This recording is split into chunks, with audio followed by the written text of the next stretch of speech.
How to get clients without social media. Today, I'm talking to Anthony Spark, an expert in network marketing, and he built a seven-figure business without grinding and hustling on social media. Anthony, thank you so much for being here today. Where are you calling in from? Such a pleasure, Morris. Thanks for having me. I'm coming from Long Island, New York, so east coast of Long Island or east coast of the United States.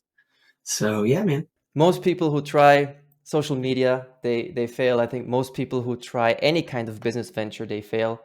And it's the same pattern in network marketing. Most people who try network marketing, they fail. What was different in your story? How did you manage to succeed? Yeah, I'll give you some of my background. I do think before I get into the story portion, it is important to recognize that anytime we do anything, most people do fail. I mean, the United States, every 10 years, 90% of businesses, small businesses, corporations that get filed, they're out of business in 10 years. 99% plus of people in network marketing don't make a lot of money. And just it's most people that start sports don't go pro. It's just the nature of achievement that there are a very small percentage of people that succeed. Now, I do think it's important that people don't get stuck in this dichotomy of success and failure in that way. Because if you're doing something for the passion of doing it, if you're doing something in the service of people, I don't think that somebody is less successful per se because they dedicated their life to work with, a nonverbal autistic kid or they became a teacher. I don't think that makes you less successful in business and in podcasting and different things. There's all these metrics that we're doing downloads, we're doing money, we're doing views, we're doing scalability, we're doing how much impact that we've made. And I think there's a place for it. But I do think it's important that people don't get stuck in feeling like a failure because you can never build anything if you're not doing it for the passion of the game. And every top performer here say that. But my story, my background, I came from a pretty dysfunctional background. My mom was a single mom doing the best she could. My dad ended up going to prison. And I come from just a lot of dysfunction in my family. So I started working at 13, a conventional job. I was, doing some business stuff when I was young, selling polished stones and candy and whatever. I was always a hustler in that way. But I was working at 13. I was working full time, 40 hours a week by the time I was 15. Work weekends, work nights. And graduated high school in 2006. I'm 37. So back, in the time, depending on your age range, obviously many people will know, some won't, but there's no social media. Instagram was invented in 2008. YouTube really wasn't that big. Facebook, you had a college email. So there was no social media. And for me, I was on track to become a doctor. I had no desire really to be a doctor. I just knew I wanted to help people and I wanted to make a lot of money. I didn't want to be in this poverty cycle. I wanted to provide for my family. And my dream, which is now what I live, is live in an upper middle class area with a nice house and go out to eat, go get pizza every Friday. My dream was never around a Bugatti or a yacht. If you have one, you want to give me more, so I'm happy to take it. But I just wanted that. I wanted that, financial stability and not having to worry about money. When I was 18, though, a friend of mine told me he met a guy that retired at 28 years old. And that was a very distinctive moment in my life. He was retired at 28 and he was on track to. And I just remember thinking to myself, I was unaware that you didn't have to work your whole life. I thought you were either born rich, you were an actor or a musician, or you worked your whole life, varying income. So I remember thinking, like, for me, the most important thing for me was my autonomy, my freedom, and really my time. If you offer somebody $200 million, but they're not going to wake up tomorrow, no one's taking the deal. And a lot of times people overemphasize the value of money and they underemphasize the value of their time. I think that the way that we make money is much more important than how much that you make. But I said, I'd do anything to retire in my 20s. And the same nonsense, whether you're starting a coaching business, you're going to start trying to become an influencer, you're going to go into network marketing. Oh, it's not going to work. Nobody makes any money. Network marketing's a pyramid. It's a scam. And granted, there's a lot of bad actors in all these places. So I'm not discounting those opinions. I remember saying to my friend, like, yeah, but what if it isn't? What if it isn't that? And what if there's a potential that with the right opportunity, the right mentorship, the right guidance, the right system, that I could retire in my 20s? Because I've always had a strong self-image. And I said, if someone's done it and you're willing to teach me it, I'm willing to do the hard work. I'm willing to learn. I'm willing to study because nothing's free or overnight unless you're running Coke from Colombia or something. It's not going to be. You're not going to make money. That's the easiest way to make money. If you have no ethics, by the way, you don't care about people, easiest way to make money is sell somebody something that tells them they can get something for nothing. You sell them a course that says it's easy, you're going to be a millionaire in 6 months. You sell them a pill that's going to make them lose 100 pounds. There's constant, the human nature is people want something for nothing. It's just not real. So ultimately, I had to work, pretty diligently. Being a guy that was just turning 18, I had no credentials, no background. All I had was enthusiasm and desire. Ultimately, Tony and his family, they ultimately agreed to help me. And I started working at network marketing. I worked a full-time job. I opted to not go to college as a father figure for my brother. My dad was in prison. I said, you know what? I was going to college to become a doctor, and I was going to have to pay for it, even though it was a state school, because no matter how much money in New York, it's kind of weird. Like, you don't have any money, but you make more than the financial aid kind of a thing. So I started, really aggressively building my company while I worked full time. Allowed me to leave my full time job at 25. I got together with my now wife at 20. We're celebrating our 13th wedding anniversary in October. So we're together 17 years, be 13 married in October. My wife was able to retire from her job right around 30. We got 3 kids, one on the way, and we've now helped a lot of people build successful companies in this space.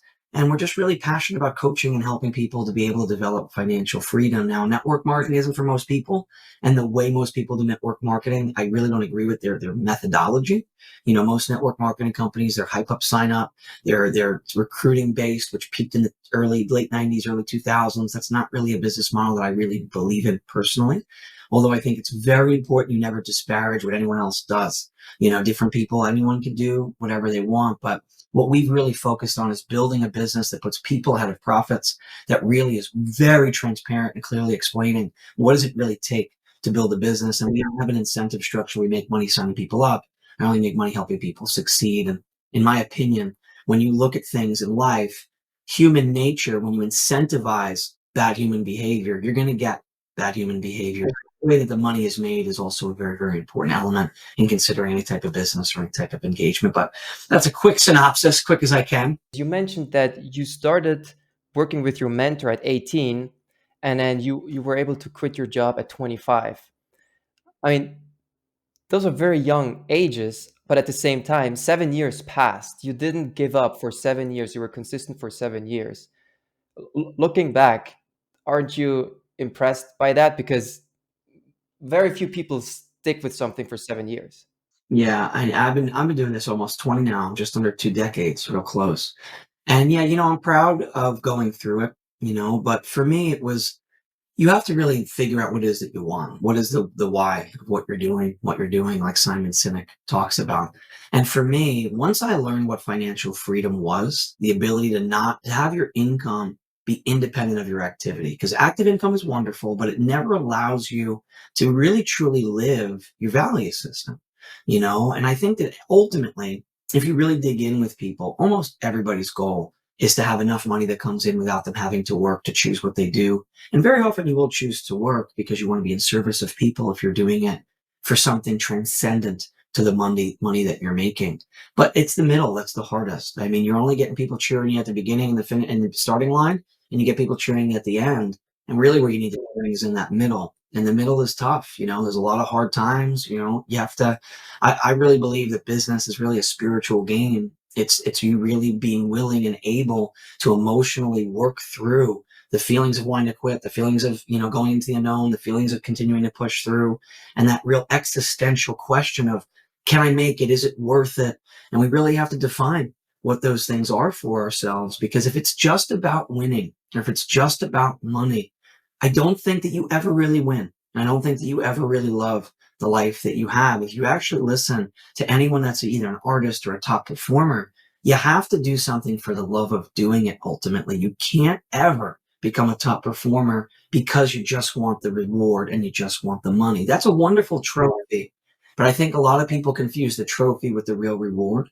And I really believe that the real reward that we earn in building or developing anything, regardless of the industry or what you're doing, is the person that you become in the pursuit of it, and the refining nature of your character and the emotional resilience and the follow through and the discipline that we develop for ourselves, I think is really the reward. And you can't get that with fast success. So we often wish things were faster. We wish things were easier. But if it was faster and it was easier, you actually lose the most valuable thing, which is the person that you become in the pursuit of it. Yeah, you gotta love the process. Yeah, you have to learn to fall in love with the process, and you need to learn to fall in love with where it's going to get you, because, no one really wants to lift the weights. No one really wants to talk to the 1,000 people.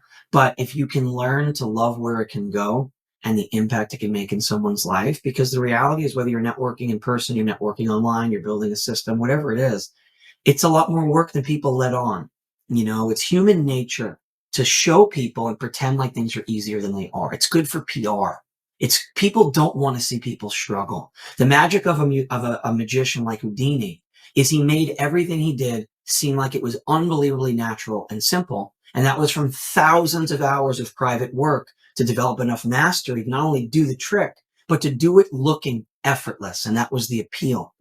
People don't like seeing people really in the arena, like Teddy Roosevelt talks about. They don't want to see people marred in dust and fighting and falling. They want to just act like it's easy. But in this pursuit of good PR, people get such an unrealistic expectation of what success is going to look like. And success requires a lot of that hard effort in the middle to make it look quote unquote easy ultimately.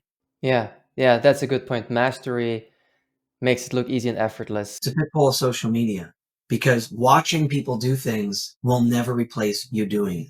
You can't watch people play the piano and learn to play the piano. You have to play the piano. You have to have the failures and the effort and the hours and the time to be able to develop that skill set. You can never gain it by watching someone else do and play on the field. Talking about social media, you built your business without social media. How did you manage to do that? What was the catalyst for you to be able to find clients, find business partners, make sales, all of these things? Yeah. I'm not that old, although if you talk to a 20-year-old, I am old. But I did start pre-social media. There wasn't social media available, when I started. I mean, it was MySpace, and MySpace is a totally different animal than what we talk about of social media of today. So being that I grew up, and I continue to do network marketing, I love the business that I do, and I love what it can offer. I have a lot of other things that I also do now, investments and different things, but that is my passion. That is my main source of passive income. I had no other choice. One of the things that became a positive and a negative, which is an important note to make, that all things in life are equally positive, equally negative. There's an equal benefit in every challenge. There's an equal detriment to every blessing. And I think it's important that people try to stay grounded in that. Reading the essay on compensation by Ralph Waldo Emerson, I think would be a super valuable thing for anybody to do. I'm a big Emerson fan, but there was no other way. So I was taught how to connect with people, to build rapport, and to be able to ultimately find the types of people that would match what I'm doing, to be able to find clients. And it takes a lot of legwork. It takes a lot of time. It takes a lot of effort. But it helped me to develop a skill set that is worth millions of dollars at this point. And the way that I did it was two things. I learned from the people that were successful at it. I asked a lot of questions. I had the humility to really put myself in a posture of learning, to really want to see what they're doing and how they were doing it. And number two, I did a tremendous amount of work at it, and I would talk to people everywhere that I went, and I would, make an extra stop or two at a grocery store. I'd go to 2 or 3 gas stations. I'd do half workout at one gym, half workout at another gym. And this process of networking, it can feel very foreign and uncomfortable based on your background, your experience, and your personality. But the reality is that any top real estate agent, any top business person, networking is one of the most valuable things.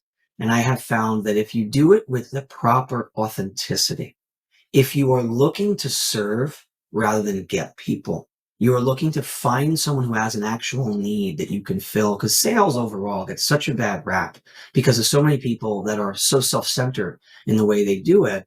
But a proper person that has integrity, that does the right thing, that lives by a moral code of conduct, that's in sales, they're looking to solve someone's problem and be able to solve that problem for them in a way that they are so happy to pay the time and the effort or the money to acquire what it is going to solve their problem. So in doing that, it's learning how to connect with people. It's learning how to talk to all different types of people. It's learning to not be judgmental. A lot of people are very, very judgmental on superficial things, and it's a big elephant in the room. But a lot of people, they judge people by race or background or difference. And I'm not saying in the racist way where they're hating them, but they don't talk to them. They don't engage with them because we have these natural biases. So when you open up to being willing to connect and talk with anybody, you ultimately find that human nature is pretty much the same. I don't care where you live. I don't care how old you are. People have pretty much the same stuff they want. And they might look different. They might talk differently. They might have different hobbies. They might have different desires, for different things and their goals. But the ultimate, when you really drill down, it's pretty much always the same. People want to love their family, be with their family. They want to enjoy their life. They want a semblance of happiness. They want financial security, sometimes financial freedom. I think anyone that understands financial freedom wants financial freedom. But I didn't, that was the way that we did it, you know? So I've talked to, you know, I mean, I've spoken on stages and spoken to tens of thousands of people at this point, but I've probably spoken one on one, never kept count, but it's probably tens of thousands of people in 2 decades. And the biggest thing with networking, you don't see the numbers that quite the same online. You can look at the metrics, but there are thousands of people that see something, and then there's maybe a few hundred that engage with it, maybe. And there's maybe 2 or 3 or 5 or 10 people that submit something. So you can't get away from the law of averages. There's no easy way. It's just different. So if you're going to meet people in person, you're going to have to talk to 100 people to find a few people that are going to fit what you're looking for, what you're doing, right time in their life, whether it be network marketing, it be paid coaching, it be whatever the heck you're doing. But it's just you have to do the actual legwork and the actual physical work. And again, there's pros and cons. A lot of time, a lot of effort, a lot of man hours, but there's a very different relationship that gets developed with someone that you're talking to in person when you're an actual real person. You're losing a lot of that stigma, although people can be naturally skeptical. I'm in New York. People are cynical and skeptical to begin with. But it's a little bit of a different type of a thing if you're sitting face to face to someone versus interacting with them on a course online. You know, so there's pros and cons to all things. You mentioned authenticity in your networking, and when I asked you about your call to action, right, before we started recording, you said, "Oh, I give out my phone number." I've been doing this for a long time, and I find a lot of people, they live in fear. And it's not that bad things don't happen, and it's not that bad people aren't around, but I think that it's a real logic fail that when you assume most people are bad or you protect yourself from the small percentage of people that are bad, you miss out on way more connections, way more blessings, and way more things in life by the attempt at preventing a negative outcome. So I've given my phone number out to tens of thousands of people. It's never given me an issue, you know, and once in a while you get a crazy person or whatever, but I'm not going to live my life assuming that people are bad. I actually did an interview with Mark Miller on our podcast, who was one of the top, it's like one of the first set of Chick-fil-A executives, and he did the same thing, you know. He gave his personal phone number, and he's super high profile, you know. But anyway, excuse me, anyone wants to call me, happy to interact, to text. If I could be of any service, connect. You know, you never know where things can go. My phone number is 631-327-2241. That's my real cell phone number. It's not a Google number. That's my T-Mobile actual cell phone number that I've had since I'm 16. And yeah, I'd love to hear from people. The funny thing is this, though. 99% of people won't reach out. Most people, they're not wired to be aggressive enough to actually pursue mentorship, to pursue guidance, they're like, I don't know what I'd say. I don't know what I'd ask. So I encourage people to reach out. One of the main reasons I am where I am is I was aggressive in pursuing that connection with Tony. I was aggressive in pursuing the education of different people because I knew what I wanted and I was willing to go out there. I mean, the only way you win is by failing. I teach my kids that. My daughter does horseback riding and gymnastics. My son does karate. You know, my goal for them, if they want to become some type of champion in that, that's wonderful. But the reason that you do sports, in my opinion, especially as a kid, is you're learning to play in a team. You're learning to deal with failure. You're learning to emotionally regulate. You're learning the life skills that you get. It's not about jumping over poles. It's not about karate chops. It's about what you develop in learning that in the process. That's the most important. So, but you got to learn to fail. And that's the biggest way that you learn to succeed. So anyway, hope to hear from people. Even if they just say hi, right? That's enough. Never know where it can lead. I've met people at grocery stores that do millions with my company now. You never know. Yeah, talking about the legwork. So when you started building and growing your network marketing business, does that mean that was like your schedule, that you would go to places and just start interacting with people? You would just say hi, introduce yourself. What does that look like? Yeah, so there is some strategy to learning how to talk to people, but I would work by 9 to 5. You know, I never had any money. Me and Callan were a young couple, me and my wife, and we worked full time. And then we made a commitment that at nighttime, where we would be normally hanging out or watching Netflix or doing whatever, that we were gonna put hours into the company that we were building for ourselves, for the dream that we had to hopefully one day build the type of business and the type of lifestyle we wanted. So I would be out, you know, if you're going to be doing face to face networking, you need to increase the incidence of the number of types of people that are going to fit the demographic that you're looking for. So we would just be out of the house. And we would go to stores, we would go to malls, we would go to grocery stores, we would do events, we would go to networking events, we would do whatever was available. that we could do to meet somebody. Now, when you initiate a conversation, some really good books, some are classics, some are not. And I like a lot of the concepts. I do believe that authenticity is important, so everyone talks about how to win friends, influence people. I think it's a great foundational book, but I don't think that you should compliment people disingenuously. I don't think that you should do things that are not true ever. I don't think that any gain that you get in your life is worth you sacrificing looking someone in the mirror that you're proud of. And if you lie enough, you can't tell the difference between your own lies, which is a very dangerous place to be. But if you do see something that you think is compliment worthy, it's a good way to start a conversation. It's a good way to joke. Say, hey, how you doing? Working today? You learn ways to open up conversation. And not everybody's friendly and not everybody wants to talk. And it's not personal. You find people that are friendly and do want to talk and are looking for something and are open. I mean, you go to school, a lot of the kids in your class you never want to be friends with, but there are some people that you do. So if you're going to try to select new friends, new business partners, new connections, new business acquaintances, you talk to a lot of people. Some people you jive with, some people you don't. Some people, you have mutual connections of value. Some people are more positive and open. Some people are negative and closed and cynical. And some people are assholes. You know what I mean? It's just the reality. But you can't let it have any reflections. It's nothing to do with you. Most people take things way too personally. I think The Four Agreements is a really good book that talks about not taking things personally because it's not about you. It's about them. But I can tell you one thing for sure, regardless of your personality, regardless of your desire, regardless of your industry, if you're going to network, whether it be online or in person, the person that does 10 times more connections, 10 times more initiations is going to end up with 10 times more results and 10 times more failures. It's just the numbers of it. 10 times more results, yes, that's what we usually advertise, but also 10 times more failures. Yeah. And it sounds like what you really embrace is you embrace the 10 times more failures in an emotionally stable way Yeah. without letting that destroy your momentum or the momentum of your business partners or clients so that they can focus on the wins. Yeah. I'd say that there's two really important things with this. First off, is you need to love people. You need to remember that you are a very small, transient supporting character in most other people's narratives, but they're the main character in their narrative. We are all the main character in our own story. And if you don't give people and remember that your life has nothing to do with their life and they're the center of their life, you're never going to be able to effectively connect and see the world from their point of view. So I love people. Now I don't love every person, and I can be difficult to work with. All high achievers are. And I'm not saying, and I get in trouble by speaking my mind a lot of the time because it's one of my values and it doesn't always go over well. But I love people. And I never have forgotten that me being a 17-year-old kid that was smoking a half ounce of pot a week, going to parties, didn't have the best association, had a lot of talent, had a lot of ability, had a lot of desire, but somebody opened a door for me and they mentored and they coached me and they gave me a vehicle that was imperfect. And I'm not saying that, I love everything about network marketing, just like no one's going to love everything about coaching. No one loves acquiring clients. No one loves a lot of the elements of the business end sometimes. They want the impact, but the impact that's been made in my life, I never have forgotten how big of a difference it's made.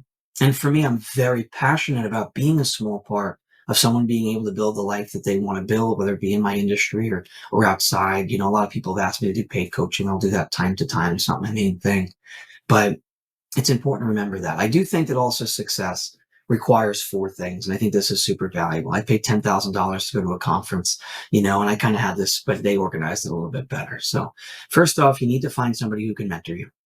And I believe it's two things that are very, very important when you look for mentorship. First off, is they've accomplished in the vertical you're looking to accomplish in. If someone has not become financially free, they can't teach you to be financially free. Just like someone that can't play the violin can't teach you to play the violin. It doesn't make anyone better or worse as a person. You can't acquire a skill from someone who hasn't acquired it at a high level. Just the rule.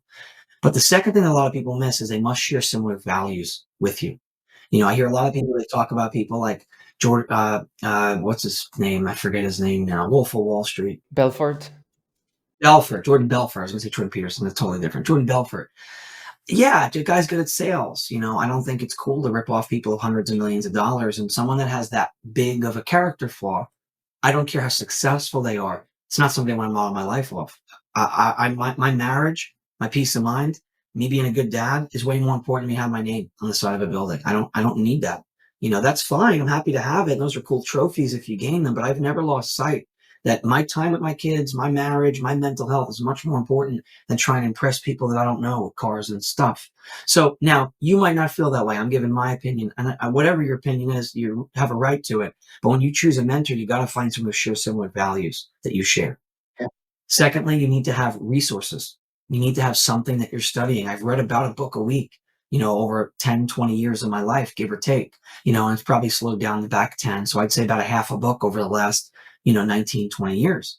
You have to have an education process. You have to be constantly learning. You have to be listening to podcasts and getting yourself positive information and skills to acquire. And a lot of people like to downplay the need for inspiration. You need inspiration. There's absolutely no way in the world that you can succeed without having inspirational things that inspire you, whether it be music, it be, Gold Buzzer. I love the Gold Buzzer, America's Got Talent type videos, but you need inspiration. People that have succeeded that you can relate to. Third is you need a good community of people that have high standards. They're going to help you raise to higher standards. Easiest way to get into shape is hang out with 5 people that are in great shape. When you hang out with a mom that's like a corporate CEO, that's a single mom, that's working out and doing Ironman, competitions, you're not going to say that you're too tired to go to the gym because the excuses are taken away. But a lot of people's associations have such a low level of proper standards in their life that they might have good mentorship, they might have a desire, but their environment doesn't allow them to continue to stretch. It doesn't give them that proper positive feedback to move forward. And for you need a vehicle. You need something you're applying it to. You're building a coaching business, you're building a social media brand, you're building a network marketing company. That doesn't really make a difference. But you need something that, if it's built, will effectively create the life that you want. Because a lot of people, they blindly go in, I'm going to become a doctor. Nothing wrong with a doctor, but if it's not going to give you the life that you want, you're probably going to end up unhappy in that place. So it's just getting really honest and clear about what's the outcomes of the vehicle I'm using. Is it going to give me the lifestyle that I personally want to live? Takes a lot of self-awareness, being able to self-diagnose on these questions. The mentor who took you under your wing, what was the number one thing that you learned from him? Tremendous, tremendous, absolutely insane level of belief and expectation. Anybody that's a high performer has unrealistic expectations. They talk about Steve Jobs, if you read his autobiography, that he called the reality distortion field, where, Henry Ford, he said, build a V8 engine. They said it's impossible. He said, come back to me when you do it. Top performers, they have this expectation that is so much higher than what quote unquote reality would be. And really the secret with it is reality isn't objective. Reality is subjective, and it's produced in our mind. And if our expectations are unbelievably high, we often find that life performs at that level. If our expectations of other people are extremely high, often you will find that the best comes out of them. It's a secret of coaching in some of these high performing teams. So outside of the work ethic and the discipline, I'd say that those high expectations that are almost unrealistic, and it's like, how's anyone going to do that? But these people, they make these things happen because they can at least visualize it and see it and raise people to a level of belief and expectation that transcends sometimes what even their ability is. And we watch movies like Miracle on the Ice and all these different things, but that's the thing with them. One of the things I think that has served me very well is I have a very, very deep belief in people's human potential and ability to succeed, particularly when I see the right character traits. And I believe anyone can succeed, but I'm very good at picking talent. And I know that the life that I've built, we're really proud of. And we are in the top 1% income and 1% net worth at this point. I'm the first person in my family that's that. And just to be clear again, we're here to talk a little bit about money. People want to know money. My marriage and being successfully married is a much bigger achievement. If I lost all the money I have, I'd be fine. I go get a day job. I'd be fine. I got everything in my life that I need. I'm not looking to lose everything, but if I have my health and my kids and my wife, I mean, that stuff's all bullshit, quite honestly. But the point with that is that I don't remember. What's the thing I said before? The thing you said before is having high expectations for yourself. Correct. Thank you. Exactly right. Thank you. So, and you can leave, it's good if you leave this in here. Shows you don't say things perfectly all the time. But I really believe in people's potential. And I know that I haven't done anything special. I know that, what I've done is hard work and it's commitment, but I struggle with all the same things that everybody struggles with: the desire to be comfortable, the desire, the fear of the unknown. I've had mental health struggles. I've had lots of different things. We did the first punk rock run. It's my t-shirt last year. It's a charity run, raise money for mental health and awareness, do a lot of charity stuff, helped to co-found Operation Impact, which has raised 7 figures for kids in need. But the thing with it is that I know that what I've done isn't special. It requires grit. It requires effort. And it might be rare, but I just really believe that people can do it. And if you can't believe in yourself, you usually can't believe in other people. But if you can't believe in other people, you're never going to be an effective coach. You're never going to be an effective leader. You're never going to build an effective business, because you have to see that potential that's below all the nonsense and the limiting beliefs and the stuff, to say, I think that you could be much better than you are. And people will raise to that expectation. And last question, how do you deal with not reaching to those expectations because they're so high? Then it often happens that we don't fulfill these very high expectations, and that's oftentimes that's the criticism I hear about high expectations, is that it supposedly creates a self-destructive loop. How do you deal with that? It can. And I think that it's important that we don't discount people's opinions that are different. There's a seed of truth that comes from their point of view. A lot of people, they will unilaterally discount groups of people. And you can hear it on social media. It's really good for clickbait because it's divisive, So it's like, well, you're a bunch of losers. That's not a fair, it's not a fair assessment of things. Different people have different goals. Different people have different desires. Different people have different capacities. Different people have different life conditions. So I don't think that shaming is ever the right thing to do. Making people feel ashamed that they're worse than, and then you look at these people, and again, I don't know these people. I'm not looking to throw shade, but you look at like a David Goggins, it's like you got like sociopathic tendencies that you've channeled into performance, but your body's breaking down. And show me your relationships, show me your friendships, show me your mental health, show me your emotional health. So having high expectations, it's important that you can separate your identity from your achievement. That's first. I'm not less valuable because I don't hit a goal, and I'm not more valuable if I do hit a goal. I'm grounded. I don't think I'm better than anybody else. I don't think anyone else is better than me, which is another important point, because I'm also not self-deprecating.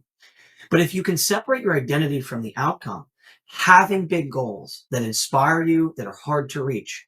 If you set a goal at 100 and you get to 70, or you set a goal at 20, you're almost never getting to 70. So it's a benchmark for producing the best that you can produce. And you have to have the courage to reset the goal. We talked about my wife retiring in 2012, 2013, 2014, 2015, 2016, 2017, 2018. Finally, she was able to leave her job in 2019, but we had the guts to keep resetting and to keep hoping and to keep building and not quit, because we didn't hit the benchmark in the timeline that we arbitrarily laid on the world that was not objective.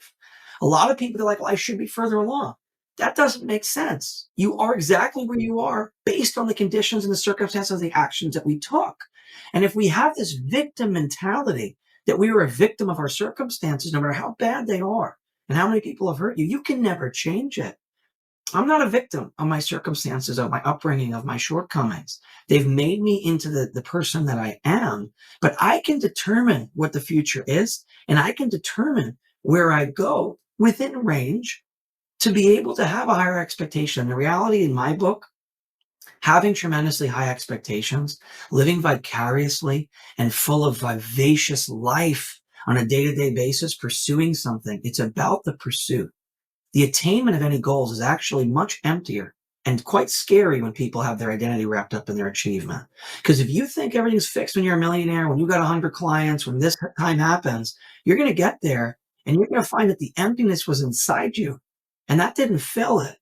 So it's a pursuit. It's a love of the game. You could be upset about poor performance. You can be upset about missing a goal. But as soon as you think basketball or business is your life, it's over for you, because you're going to ride an emotional roller coaster that's totally phony from top to bottom. You got to put stock and your treasures in the things that actually matter. And it needs to be progress, it needs to be integrity, it needs to be who you are. It's looking someone in the mirror that you admire, that you believe in.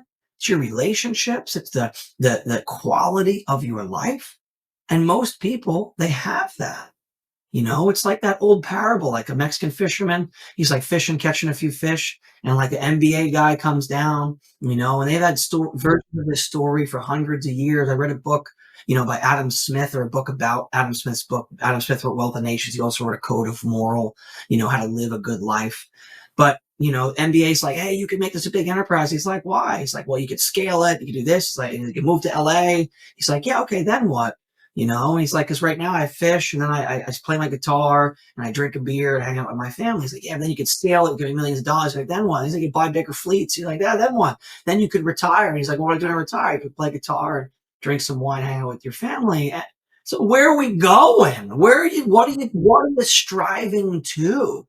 So it's important that you need to have equal parts gratitude and excitement for building something. It needs to come from a creative energy that you're doing it out of a desire to serve something that you want to build.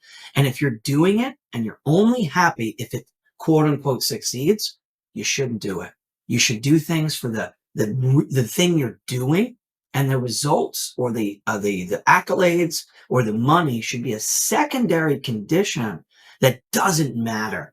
Because if you're going out and you're coaching people and you're trying to build a business, it should be you're doing it because you're looking to serve, you're looking to make a difference, there's a passion for it.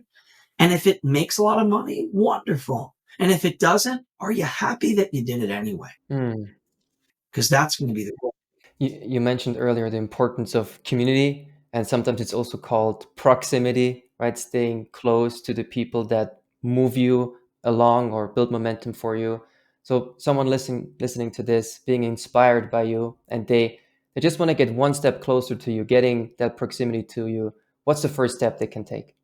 Just shoot me a text. You can sign up for the email list that I'm making, but I'm happy to talk. My passion, and a lot of people aren't going to say this. First off, let me talk about network marketing. Network marketing has a lot of negative stigma, and it should. There's been a lot of bad actors, a lot of bad business practices. But saying that every car salesperson is a bad person, or every person in finance is a bad person, is a misnomer. It's the same mental heuristic that we fall into, and some people fall into, that causes stereotypes and racism. A lot of people they don't realize that they're practicing industryism by saying everybody doing a certain thing is a certain people, but it's the same faulty logic. So I agree. Most people that do network marketing, I don't like what they do. I don't like their things. It's not my thing. Everyone can do whatever that they're going to do. But in that space, if you put people first, that's the most important thing. So the reason I do what I do, I don't need more money. I'm happy to make more money. I have a target to have a 7-figure income year. It's but it's monopoly money. I got everything I need. My family is healthy and safe. I don't have to worry about my food bills. I live in a wonderful home that I'm proud of. I got everything I need. I got a fourth kid on the way. We can do what we want to do. We're able to travel. Now, more at this point in my life isn't going to make me happier. So I don't do what I do primarily for money now. Money is a measure of service. So it's like a cool game, but I know it's not my primary. I do what I do because I'm passionate about helping other people build a life of financial freedom. And I'm passionate about people being able to do the things that they want to do and live their values. Because you can't live your values, really, in my opinion, working full time, because you're not able to spend the time with the people that you love the most in the frequency and the amount, in most cases, that you want to. Now, if someone's passionate about what they're doing, a little bit of a different story. But text me, send me an email. I'm in the process of this year. I'm on my target to do 200 podcasts like this year. This happens to be the first with Morris. But I'm looking for 6 or 10 people that they're ready to change their life. They're willing to do the work to get there. They understand it's a 5-year onboarding process, or a 5-year time frame to build anything substantial. It's the reality in my industry, to be realistic. Some people make a lot of money quickly. It's rare. You can't bank on that. You can't bank on an outlier. But I love to help people do that. So, hey, you want to chat? I'm happy to chat. It's one of the reasons I'm doing this. I want to serve people. I want to make a difference. I want to find a few people that I can help kind of build the life that we've helped some people build. I mean, help people make hundreds of thousands in this industry, and really changes their life to be able to live like that. So text me, send me an email, get on the list. Perfect. Yeah, your phone number and your email list will both be in the description of this episode.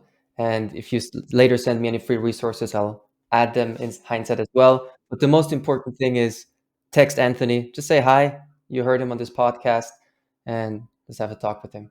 Anthony, thank you so much. Thank you. Thanks for sharing your stage. God bless everybody. I hope everybody was inspired in this half an hour is worth their time. And, I'm wishing you tremendous success on whatever is the path that you're on.